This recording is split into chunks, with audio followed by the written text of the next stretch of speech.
জাহাঙ্গীরের মুক্তির দাবিতে বিক্ষোভ, দেদার লাঠিচার্জ পুলিশের, জলে ঝাঁপ দিতে হলো অবশেষে প্রতিবাদীদের।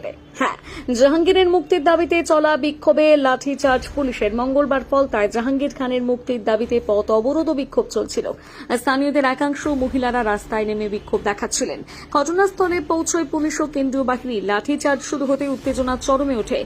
আতঙ্কে অনেকে পুকুরে ঝাঁপ দেন, পরে সাঁতরে উঠে এলাকা ছেড়ে পালিয়ে যান তারা। কয়েক মিনিটের মধ্যে কার্যত ছত্রভঙ্গ হয়ে যায় আন্দোলন। মঙ্গলবার দুপুরে ফলতার মল্লিকপুর এলাকায় মাহমুদপুর নত্তপুকুরিয়া এবং বনহোগলা এলাকায় জাহাঙ্গীর খানের সমর্থনে বিক্ষোভ শুরু হয়। স্থানীয় সূত্রের দাবি, জাহাঙ্গীরের স্ত্রী সহ একাধিক মহিলা এই কর্মসূচির নেতৃত্ব দেন। হাতে প্লাকার্ড নিয়ে অবস্থান বিক্ষোভ করছিলেন তারা। তাদের দাবি, জাহাঙ্গীর খানের সম্মানহানি করা হচ্ছে।